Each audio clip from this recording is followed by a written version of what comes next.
நான் மாற்றுத்திறனாளி, சில சேலஞ்சஸ் இருக்கிறதுனால நான் சமுதாயத்திலேருந்து எனக்கு படிப்பதற்கான வாய்ப்பு கிடைக்காம போயிடுச்சு.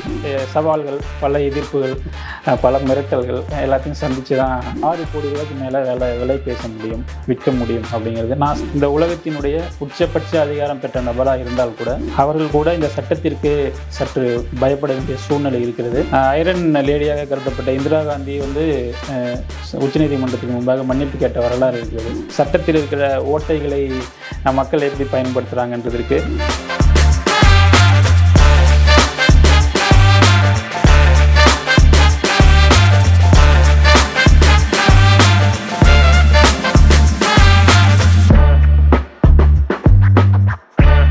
வணக்கம், welcome to urban talks season 2. இன்னைக்கு ஒரு சுவாரஸ்யமான மனிதரை பற்றி நம்ம பார்க்க போகிறோம். சார் பேர் வி நடராஜன். மெட்ராஸ் ஹைகோர்ட்டில் அட்வொகேட்டாக ப்ராக்டிஸ் பண்ணிட்டு இருக்காரு. பல பொதுநல வழக்குகளை கையெடுத்து அதை சக்ஸஸ்ஃபுல்லாக முடிச்சு மக்களுக்கான சேவையை செஞ்சுட்டு இருக்கிறாங்க. மனிதர்கள் பிராண்டாக மாறுறது பற்றி தான் அர்பன் டாக்ஸ் தொடர்ந்து பேசிகிட்டு இருக்கோம். அப்படிப்பட்ட ஒரு மனிதர் தான் வி நடராஜன். வணக்கம் சார். வணக்கம் சார். ஸோ தொடர்ந்து அர்பன் டாக்ஸில் நாங்கள் பேசுகிற விஷயங்கள் how to build a brand story. So today people like you பீப்புளை இன்ஸ்பயர் பண்ணுறது தான் பிராண்டாக கன்சிடர் பண்ணுறாங்க. அவங்களோட எவல்யூஷனை தான் நாங்கள் பார்க்குறோம். ஸோ நீங்கள் கடந்து வந்த பாதைகள் ரொம்ப சுவாரஸ்யமான பல வழக்குகளை நீங்கள் பார்த்துருப்பீங்க, பல இன்ஸ்டன்ஸை பார்த்துருப்பீங்க. How you want to add value to the society, மக்களுக்கு எப்படி நம்ம நல்லது செய்யணுன்றதை பற்றி நீங்கள் தொடர்ந்து பேசிட்டு வந்துருக்கீங்க. ஸோ அந்த மாதிரி பல சுவாரஸ்யமான விஷயங்களை இன்றைக்கி நம்ம அவங்களோட பகிர்ந்துக்கலாம். நீங்கள் எங்களோட மக்களுக்கு பகிர்ந்துக்குங்க, ரொம்ப சந்தோஷமாக இருக்கும். ஸோ உங்களை பற்றி ஹவ் யூ பிகேம் ஸ்டாண்டி, உங்களை பற்றி ஒரு விஷயத்தை நீங்கள் சொல்லுங்கள். ரொம்ப நன்றி சார். அர்பன் டாக்ஸில் நீங்கள் என்னை கூப்பிட்டு நீங்கள் இன்டர்வியூ பண்ணது ரொம்ப நன்றி. நான் ஒரு கிராமத்து பின்னணியிலிருந்து சொல்லப்போனால் கல்வராயன் மலை அடிவாரத்தில் இருக்கிற ஒரு குக்கிராமம், அங்கேருந்து நான் அங்கே பிறந்தவன். நான் மாற்றுத்திறனாளி, சில சேலஞ்சஸ் இருக்கிறதுனால நான் சமுதாயத்திலேருந்து எனக்கு படிப்பதற்கான வாய்ப்பு கிடைக்காம போயிடுச்சு. கிட்டத்தட்ட நிராகரிக்கப்பட்டவன்னே சொல்லலாம். ஸோ 10th பிறகு எனக்கு சப்போர்ட் பண்ணுறதுக்கு இல்லாமல் போச்சு, யாரும் இல்லாமல் போனது. நானே அரசு பள்ளியில் போய் சேர்ந்து +2 முடித்தேன். அப்புறம் அங்கேருந்து ஒரு வேலூருக்கு பிஎஸ்சி ஃபிசிக்ஸ் படிக்க போனேன். அங்கேயும் நான் அரசு விடுதியில் தான் தங்கி படித்தேன். கிட்டத்தட்ட எனக்கு யாருமே சப்போர்ட் பண்ணல அப்படின்னு சொல்லலாம். பிகாஸ் மணிங்கிறது சுத்தமாக என்கிட்ட இல்லாமல் இருந்துச்சு. ஒரு உதாரணத்தை சொன்னால், பிஎஸ்சி ஃபிசிக்ஸ் படித்த என்னோட அந்த 3 வருஷத்தில் ஒரு சயின்டிஃபிக் கால்குலேட்டர் வாங்க முடியல என்னால் சொந்தமாக. ஸோ அந்தளவுக்கு தான் என்னோடய நிலைமை இருந்துச்சு. ஸோ அப்படி அவ்வளோ கஷ்டத்தின் மத்தியிலையும் அரசு விடுதியில் தங்கி படிக்கிறது எவ்வளோ கஷ்டம் அப்படின்றது கொஞ்சம் நம்மளால் யூகித்து பார்க்க முடியாத அளவுக்கு பல கஷ்டங்கள் இருக்கும். ஏன்னா சாப்பாடு, சுற்றுப்புற சூழ்நிலை, இதெல்லாம் தாண்டி பிஎஸ்சி ஃபிசிக்ஸ் படித்து முடித்தேன். நான் முடிச்சுட்டு அப்புறம் சென்னை வந்தேன். சென்னைக்கு எனக்கு யாருமே தெரியாது. சென்னைங்கிற நகரமே எனக்கு ரொம்ப புது ஒரு நகரமாக இருந்துச்சு. கொஞ்சம் ஓப்பனாக சொல்லணுன்னா, நான் கோயம்பேடு பஸ் நிலையத்தில் 1 மாதம் தங்கி இருந்து தான் என்னோடய வாழ்க்கையை நான் தொடங்கினேன் சென்னையில். ஸோ எனக்கு டேட்டா என்ட்ரி கொஞ்சம் தெரியும். அந்த டேட்டா என்ட்ரியை வச்சு ஒரு டேட்டா என்ட்ரி கம்பெனிக்கு போய் சேர்ந்தேன். என்னோடய மாத சம்பளம் 750 ரூபா வாங்கி ஒரு ரூம் வாடகைக்கு எடுத்தேன். ஸோ அதன் பிறகு பல நண்பர்கள் உதவியோடு நான் வேலை பார்த்து அப்புறம் வேலூர் ஊரிஸ் கல்லூரியில் master of social work admission வாங்கினேன். MSW master of social work. So அதில் நான் university rank holder, 3rd rank வாங்க உதவி எனக்கு வாய்ப்பு கிடச்சிது. நல்லா படித்து வந்தேன். ஸோ அந்த படிப்பை அடிப்படையாக வைத்து விஐடி யூனிவர்சிட்டி வெள்ளூர் கேம்பஸில் நான் பிளேஸ்மெண்ட் கோஆர்டினேட்டராக வேலை பார்த்துட்டு இருந்தேன்.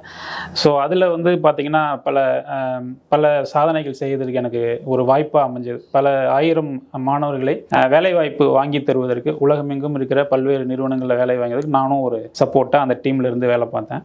ஸோ அதன் பிறகு நான் சென்னைக்கு வந்தேன். சென்னைக்கு கல்லூரியில் படித்து சட்டம் பயின்று பிஎல் அப்புறம் எம்எல் படிச்சிருக்கேன். ஸோ சென்னையில் எனக்கு ஒரு பெரிய வாய்ப்பாக அமைஞ்சது ஒரு பிரபல திரைப்படத்துறையில் இருக்கிற ஒருத்தவங்களும் ஒரு குழந்தை கடத்தல் வழக்கு, உதாரணத்துக்கு வால்டாக்ஸ் ரோட்டில் 2 குழந்தைங்க காணோம் அப்படின்னு சொல்லி ஒரு நியூஸில் வைரலாக ஆச்சு. அது 2016 வருஷம். ஸோ அதை கண்டுபிடிக்கிறதுக்காக ஒரு வழக்கு என்கிட்ட வந்துச்சு. நான் ஹேபியஸ் கார்பஸ் மனு தாக்கல் பண்ணேன். அதை சென்னை உயர்நீதிமன்றத்திலே habeas corpus was handled in the nature of bill, அதாவது பில்லாக அதை விசாரித்து பல்வேறு லேண்ட்மார்க் ஜட்ஜ்மெண்ட் அந்த வழக்கில் போட்டாங்க. உதாரணத்துக்கு சொல்லணும்னா, இந்தியாவிலேயே முதல் முறையாக ஆன்டி சைல்டு டிராஃபிக்கிங் யூனிட், அதாவது குழந்தை கடத்தல் தடுப்பு பிரிவு அதை உருவாக்குனாங்க. ஸோ அது என்னோட வழக்கில் தான் உருவாக்குனாங்க. அப்புறம் இன்னொரு லேண்ட்மார்க் ஜட்ஜ்மெண்ட்னு சொல்லணும்னா, குழந்தை காணாமல் போயிட்டாங்கன்னா 2 வருஷம் அவங்க வந்து அன்ட்ரேசபிளாக இருந்துச்சு அப்படின்னா விக்டிம்ஸ்க்கு வந்து 2 லட்சம் ரூபா நிவாரணம் கொடுக்கணும் அப்படிங்கிற ஒரு லேண்ட்மார்க் ஜட்ஜ்மெண்ட் கொடுத்தாங்க. ஸோ அந்த வழக்கு இன்றைக்கும் பெண்டிங்கில் இருக்குது. அந்த வழக்கு மூலமாக பல ஆயிரம் குழந்தைகள் உலகத்தின் பல இடங்களிலிருந்து ரெஸ்கியூ பண்ணி பேரண்ட்டிட்ட ஒப்படைக்கிறது ஒரு பணியாக நாங்கள் செஞ்சுக்கிட்டு வரோம், லேண்ட்மார்க் ஜட்ஜ்மெண்ட்டு. ஸோ இதை தாண்டி இன்னொன்று வந்து கிரிவலம் பாதை, திருவண்ணாமலை கிரிவலம் பாதை வந்து I filed a bill in the national green ட்ரிபுனலில் பண்ணி அந்த கிரிவலம் பாதை அகலப்படுத்துறதுக்குன்னு 66 கோடி ரூபாய் ப்ராஜெக்ட் ஒதுக்கி அந்த ப்ராஜெக்டை வந்து என்னென்னா ஒரு 3000க்கு அதிகமான மரங்களில் வெட்டணும் அப்படின்னு சொல்லி ஒரு உத்தரவு போட்டாங்க. அந்த உத்தரவை எதிர்த்து நான் வந்து நீங்கள் கிரிவலம் பாதையை அகலப்படுத்தலாம், ஆனால் வந்து இத்தனை மரங்கள், ஏன்னா அங்கே இருக்கிற மரங்கள் வந்து ரேர் ஸ்பீசிஸ், நிறையா மெடிசினல் வேல்யூஸ் இருக்கிற நிறையா ஸ்பீசிஸ்லாம் வெட்டணும் அப்படின்னு சொல்லி உத்தரவு போட்டாங்க. ஸோ அதை எதிர்த்து நான் வந்து கேஸ் போட்டேன். அப்புறம் கடைசி வரைக்கும் போராடி கடைசி வரைக்கும் இப்போ நீங்கள் கிரிவலம் பாதை போனீங்கன்னா எந்த மரமும் வெட்டி இருக்காமல் மரத்தோடு சேர்ந்து தான் அந்த பாதையை அகலப்படுத்தியிருப்பாங்க. ஸோ அந்த வழக்கு எனக்கு ஒரு லேண்ட்மார்க் ஜட்ஜ்மெண்ட்டாக அமைஞ்சுது. இந்த பாதையில் பார்த்தீங்கன்னா பல சவால்கள், பல எதிர்ப்புகள், பல மிரட்டல்கள் எல்லாத்தையும் சந்தித்து தான் இந்த வழக்கெலாம் நான் நடத்திட்டு இருக்கேன். ஸோ இந்த அர்பன் டாக்ஸில் உங்களோட வந்து உங்கள்கிட்ட பேசுகிறது எனக்கு ரொம்ப சந்தோஷம். நீங்கள் உங்கள் வழக்கில் பேசப்போ சொன்னீங்கன்னா ஹியூமன் டிராஃபிக்கிங் அப்படின்னு சொல்லி இதை சார்ந்த நிறைய திரைப்படமும் இப்போது பிரபலமாக வந்து நாங்கள் பார்த்துட்ருக்கோம். பட் நீங்கள் வந்து அது ரியல் லைஃப்பில் இந்த மாதிரி இன்ஸ்டன்ஸ்லாம் பார்த்துருக்கீங்க, அதை பற்றி சொல்லுங்கள். ஷோர். இந்த குழந்தை கடத்தல் அல்லது ஹியூமன் டிராஃபிக்கிங் வந்து உலகத்திலேயே 2வது அதிக லாபம் குழிக்கிற வணிகம்னு நீங்கள் நெட்லேயே பார்க்கலாம். ஏனென்று சொன்னால் இது வந்து ஒரு ஈஸி மணி. ஒரு குழந்தை, ஒரு பெண் குழந்தை 8 வயசுலேருந்து 13 வயசு இருக்கிற குழந்தைய பாயிண்ட் ஏலேருந்து பாயிண்ட் பிக்கு எடுத்துகிட்டு போய் கொடுத்தோன்னா 20 lakhs வரைக்கும் கொடுக்குறதுக்கு இன்றைக்கி ஆர்கனைஸ்டு நெட்வொர்க்ஸ் இருக்கிறாங்க. நீங்கள் பேப்பரில் பார்த்துருக்கலாம், போன மாதம் குஜராத்தில் 40,000 பெண்கள் மாயமாயிட்டாங்கன்னு நீங்கள் பார்த்துருக்கலாம்.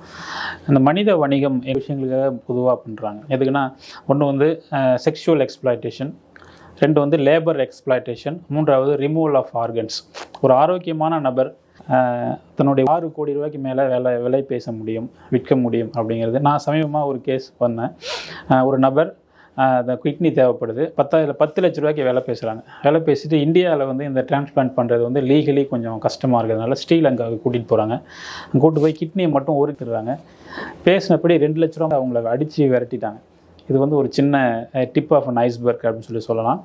இந்தியாவில் ஒரு வருஷத்துக்கு 6 பேர் காணாமல் போகிறாங்க அப்படின்னு சொல்லி அரசாங்க தகவல் நேஷ்னல் கிரைம் ரெக்கார்ட் பியூரோவில் சொல்கிறாங்க. ஸோ இந்த மனித வணிகம், மனித கடத்தல்ன்றது வந்து ரொம்ப புறையோடி இருக்குது. வந்து ஒரு சட்ட விரோதம். ஏன்னா IPC 370 நேரடியாக தடை செய்யப்பட்டிருக்குது. IPC 370 மனித வணிகம் is prohibited, anyone contravenes shall be punished, it is a crime அப்படின்னு சொல்லியிருக்கு. கான்ஸ்டியூஷனில் பனிஷ்மெண்ட்னு சொல்லியிருக்கிறது அந்த மனித வணிகத்திற்கு தான். ஏன்னு சொன்னால் இந்த மனித வணிகம் என்பது it is a violation of என்னோட உரிமையை இந்த உலகத்தில் யாராலையுமே பறிக்க முடியாது, அடிப்படை உரிமையை. ஆனால் ஒரு நபர் டிராஃபிக் பண்ணப்படும் போது அவருடைய உரிமை என்பது வேறொரு நபரால் சஸ்பெண்ட் பண்ணப்படுகிறது. அதற்கு யாருக்குமே அதிகாரம் இல்லை. இந்த மனித வணிகம் என்பது கண்டிப்பாக ஒரு பெரிய சோஷியல் ஈவிலாக தான் நம்ம பார்க்குறோம். ஸோ இங்கே நீங்கள் மாதிரி கேசஸ்லாம் நடக்குதா சார்? இந்த மாதிரி சென்னையில் நான் போன வாரம் திங்கக்கிழமை ஸ்கூல்லேருந்து ஒரு 2 குழந்தை காணாமல் போகிறாங்க. அந்த பசங்க பேர் நான் சொல்ல விரும்பல. ஒரு தனியார் பள்ளியிலேருந்து 4:10க்கு ஸ்கூல் வேனில் ஏறலை, அவர்கள் கடத்தப்பட்டார்கள். அப்புறம் என்னோடய எக்ஸ்பர்டீஸ் ப்ளஸ் என்னோடய நண்பர்கள் மூலமாக அவரை தேடி திருநெல்வேலி போலீஸ் ஸ்டேஷனில் அதிகாலை 4:50 மணிக்கு அவரை நாங்கள் மீட்டு ரெஸ்கியூ பண்ணோம். இந்த குழந்தைகளை 4 மணி நேரம் முடியலன்னா it is almost impossible to rescue அப்படின்னு சொல்கிறாங்க. ஏன்னா டிராஃபிக்கர்ஸ் ஆர் வெல் ஆர்கனைஸ்டு. 4 ஹவர்ஸில் அவங்கள வேறு ஸ்டேட்டுக்கு எடுத்துகிட்டு போயிடுவாங்க. They use various mode of transport. Finally they will get in to a train. ஏன்னா train is largest network in India. So அதனால் இட் இஸ் ஹைலி ப்ரிவலண்ட்டு. நான் நடத்தின கேஸில் தமிழக அரசாங்கம் போட்ட அஃபிடேவிட்லேயே ஒரு வருஷத்துக்கு 1500 பேர் காணாமல் போகிறதா 2016 அரசாங்கம் வந்து அஃபிடேவிட் போட்டிருக்காங்க. That is only reported case. அப்படின்னா அன்ரிப்போர்ட்டட் வந்து ரொம்ப ஜாஸ்தியாக பெரிய நம்பராக இருக்கிறது அப்படின்றது. ஸோ இது எப்படி சரகசி பற்றினா நிறையா இப்போ ஏன்னா ஹியூமன் டிராஃபிக்கிங் வந்து இட் லீட் டு சரகசின்றது that is an common thing. So surrogacy எப்படி இருக்குது இப்போது? Is it possible now? இல்லை சொல்கிறதெல்லாம் உண்மைதானா? நாங்கள் பல ஊடகம் வழியாக நாங்கள் பார்க்குறதும் நாங்கள் செய்திகள் படிக்கிறது தான் உண்மைதானா, இல்லை எப்படி நிலவரம் எப்படி இருக்குது? வாடகை தாய் என்பது உண்மையாகவே ஒரு மிகப்பெரிய ஸ்கேமாக இப்போ எவால்வ் ஆகிட்டு இருக்குது அப்படின்னு சொல்லலாம். ஏன்னு சொன்னால் நீங்கள் சென்னை போன்ற பெருநகரங்களில் பார்த்தீங்கன்னா வாடகை தாய்க்கு என்று சாஃப்ட் டார்கெட்ஸ், அதாவது கோட்டின் கீழ் இருக்கிற பெண்களை வடமாநிலத்திலிருந்து அழைத்து வந்து அவர்களை வாடகை தாயாக பயன்படுத்தி அவர்களுக்கு சில பல லட்சங்கள் கொடுத்து தங்க வைத்து இது வந்து மனிதர்களை விற்கிறத பார்க்குறோம். இப்போ கருமுட்டைக்கே டிமாண்ட் அப்படிங்கிற ஒரு மிக பரிதாபமான சூழ்நிலை உருவாகி இருக்கிறது. எல்லாமே கிரீடி, பிகாஸ் ஆஃப் மக்கள் வந்து நிறையா பணம் கிரீடியாக இருக்கிறதுனாலையும் செல்ஃபிஷ்னஸ், சுயநலம். ஆனால் இது வந்து இதற்கென்று தனியாக சட்டங்கள் இன்னும் வரவில்லை அப்படிங்கிறத நம்ம சொல்லணும். சின்ன சின்ன பிரிவுகள் இருக்குது. இதை தடுப்பதற்கென்று டிராஃபிக்கிங் தடுக்கிறதுக்கு கூட டிப்பு பில்லு 2020 பாஸ் பண்ணாங்க. அது இன்னும் பெண்டிங்லேயே இருக்குது. டிராஃபிக்கிங் இன் பர்சன் பில் 2020 அது இன்னும் பிரசிடென்ட் அக்சென்ட் கிடைக்கல. ஸோ அதே மாதிரி தான் சரக்கு ஒரு மிகப்பெரிய ஸ்கேமாக எவால்வ் ஆகிட்டு இருக்கு. அதுக்கு முக்கியமான காரணம் இந்த இன்ஃபர்டிலிட்டி. பெண்களுக்கு வாரிசு இல்லை, அது இல்லாததுனால அந்த உணர்ச்சியை வந்து பிஸ்னஸாக மாற்றி இன்றைக்கி பல இடங்களில் அது இருக்கிறது நிதர்சனமான உண்மை. இங்கேயும் அங்கேயும் நீங்கள் நிறையா பேப்பரில் படிச்சிருக்கிறது பார்க்கலாம். அது நிதர்சனமாக இருக்குது அப்படின்றது நீங்கள் தெரிஞ்சுக்கணும். ஸோ ஃபர்தர்மோர் சட்டம் அப்படின்றது எல்லாருக்கும் பொதுவானது அப்படின்னு சொல்லுவாங்க. ஆனால் அது எல்லாருக்கும் பொதுவானதுன்னா நடைமுறையில் அது சாத்தியமானது எனக்கு தெரியல. அதில் இருக்கிற விஷயங்கள் தெரிஞ்சவங்க வந்து எப்போ நியாயமாக நடந்துக்கிறாங்களோ அப்போ தான் அது வந்து உண்மையான சட்டம் மக்களுக்கு போய் சேரும்ன்றது என்னோட கருத்து. ஸோ நீங்கள் வந்து ஒரு ஹேபியஸ் கார்பஸ்ன்றது ஒரு பெரிய இப்போ ரீசெண்டாக ஃபேமஸ் ஆச்சு. ஏன்னா ஜெய்பீம் திரைப்படத்தில் அதை பற்றி அதோட விஷயங்கள் சொன்னோன்னே அதோட விஸ்வரூபம் தான் நான் சொல்லியிருக்கேன். ஸோ அந்த மாதிரி அது வெளியில் வந்திருக்கும். ஸோ ஏன் நீங்கள் வந்து சட்டத்துறையில் பயிரணும்னு நீங்கள் நினைக்கிறீங்க? ஏன் சட்டத்துறை அப்படின்றது நீங்கள் ஏன் நேரோ டவுன் பண்ணீங்க? ஆக்சுவலாக இந்த சட்டத்துறை என்பது ஒரு மோஸ்ட் பவர்ஃபுல் டிபார்ட்மெண்ட் நான் சொல்லுவேன். ஏன்னா எனி பர்சன் இந்த உலகத்தினுடைய உச்சபட்ச அதிகாரம் பெற்ற நபராக இருந்தால் கூட அவர்கள் கூட இந்த சட்டத்திற்கு சற்று பயப்பட வேண்டிய சூழ்நிலை இருக்கிறது. உதாரணத்துக்கு நான் ஒரு வழக்கறிஞர், நான் இந்த இந்தியாவுடைய பிரசிடெண்ட்டை பார்க்க போகிறேன் அப்படின்னா அவங்களுக்கும் ஒரு நெருடல் இருக்கும். ஏன் இவர் வந்து என்ன பார்க்குறாருன்னு சொல்லிட்டு, ஓகேங்களா? ஸோ ஏன்னா இந்திய நீதித்துறைக்கு ஒரு மிகப்பெரிய மாண்பு இருக்கிறது. ஐரன் லேடியாக கருதப்பட்ட இந்திரா காந்தி வந்து உச்சநீதிமன்றத்துக்கு முன்பாக மன்னிப்பு கேட்ட வரலாறு இருக்கிறது. ஸோ சட்டம் என்பது ஆயிரக்கணக்கான சட்டங்கள் இந்தியாவில் இருக்குது. குறிப்பாக ஆர்டிகல் 14 ஈக்குவாலிட்டி பிஃபோர் த லா. இந்த உலகத்தில் இருக்கிற இந்தியாவில் இருக்கிற எல்லா நபரும் எல்லா மனிதர்களும் சட்டத்துக்கு முன்பு சமம் அப்படிங்கிறது ஒரு முக்கியமான ப்ரொவிஷன் ஆர்டிகல் கான்ஸ்டியூஷனில். சில ட்ராபேக்ஸும் இருக்குது இந்த சட்டத்தில். சட்டத்தில் இருக்கிற ஓட்டைகளை மக்கள் எப்படி பயன்படுத்துகிறாங்கன்றது இருக்குது. ஏன்னா இந்த law is a progressive in nature அப்படின்னு சொல்லுவாங்க. It is a kind of win win situation சொல்லுவாங்க. இந்த சமுதாயத்தில் இருக்கிற துரைத்தனங்களும் இதில் இருக்கிற டிஃபிகல்ட்டிஸும் சமுதாயத்தில் இருக்கிற சேலஞ்சஸும் சேர்ந்து தான் நீதிமன்றம் இயங்குகிறது. வழக்கறிஞர்களும் இருக்கிறாங்க. ஸோ அந்த டிஃபிகல்ட்டிஸும் அந்த சேலஞ்சஸும் நீங்கள் நீதிமன்றத்திலையும் பார்க்க முடியும். ஏன்னா இந்த சமுதாயம் தான், இந்த நீதிமன்றம் சமுதாயத்திற்குள்ளே தான் இருக்கிறது. இந்த சமுதாயத்திலிருந்து வேறு எங்கோ இல்லை. இப்போ இந்த நிதர்சனம். இப்போ நாங்கள் ஒரு தொழில் பண்ணணும் அப்படின்ற ஒரு கட்டாயத்தில் இருந்தாலோ, ஒரு சாதாரண ஒரு குடிமகனாக இந்த நாட்டில் இருக்கணும்னு நினைச்சாலோ, போலீஸ் ஸ்டேஷன் கோர்ட் அப்படின்னாலே ஒரு அச்சம் இருக்குது. அது வந்து நீங்கள் சொல்கிறதுக்கு ஏன் அப்படின்னா புரிதல் இல்லை அப்படின்றது தான் அதோட ஐடியா. தொடர்ந்து மக்கள் வந்து நிறைய விஷயங்கள் பேசுகிறாங்க. பொதுநல வழக்குகள் நம்மளோட கவனத்தை ஈர்ப்புடையதாக இருந்தாலும் அந்த அச்சம் இன்னும் நிலவுது. அது ஏன் அப்படின்னா உங்களுக்கு வந்து தெளிவான உதாரணங்கள் கிடையாது. மக்கள்கிட்ட அதை எளிதாக கொண்டு போய் சொல்கிறது கிடையாது. So that is an problem that always எக்ஸிஸ்ட்ன்றது தான் என்னோட கருத்து. பட் உங்களை மாதிரி சில நண்பர்கள், சில மனிதர்கள் வந்து இந்த பொதுநல வழக்குன்றதுக்கு ஏன் நீங்கள் இம்பார்ட்டன்ஸ் கொடுக்குறீங்க? So why public litigation case? பொதுநல வழக்குன்றது வந்து பார்த்தீங்கன்னா இது வந்து ஒரு சமூக அக்கறை அடிப்படையாக இருக்கிறதுனால தான் இந்த இது பண்ண முடியும். எல்லாராலையும் பண்ண முடியாது. ஏன்னா இந்த பொதுநல வழக்கில் வந்து பல்வேறு சவால்கள் இருக்கின்றன. சமுதாயத்தின் மீது உண்மையான அக்கறை, சமுதாயத்தினுடைய அடித்தட்டிலிருந்து நான் வர்றேன் அப்படிங்கிறதுனால இந்த சமுதாயத்திற்கு ஏதாவது செய்யணும் அப்படின்ற ஒரு தூண்டுதல் எனக்குள்ள இருக்குது. அதனால தான் இந்த பொதுநல வழக்கு நான் வந்து எடுத்து இந்த சமுதாயத்திற்கும் ஒரு பெரிய பங்காற்றணுங்கிற ஒரு எண்ணம் இருக்கிறதுனால தான். இதில் பெருசாக நான் வந்து சம்பாதிக்கணுங்கிற எண்ணம் இல்லை, இன்னும் சம்பாதிக்கவும் இல்லை, ஒரு நார்மல் சர்வைவராக தான் இருக்கிறேன் நான்.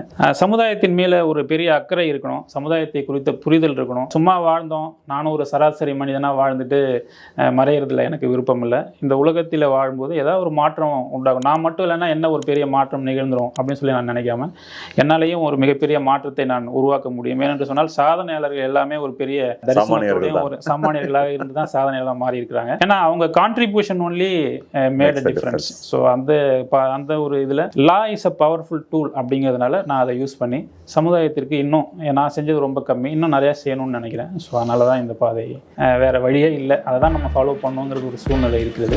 2 வருஷத்தில் கேஸ் முடிஞ்சதும் இருக்குது, 30 வருஷம் 40 வருஷம் முடியாத கேஸும் இருக்குது, என்கிட்டயே 30 வருஷம் முடியாத கேஸ் எல்லாம் இருக்குது. அப்புறம் வந்து இந்த எவிடன்சஸை வந்து ப்ரூவ் பண்ணுறதுன்றது கோர்ட்டில் வந்து அது ஒரு இன்னொரு ஆர்ட். முன்னாடியே கிட்டத்தட்ட 30% மேலே பணத்தை வந்து மக்கள்கிட்டேருந்து முன்னாடியே வாங்கிட்டாங்க.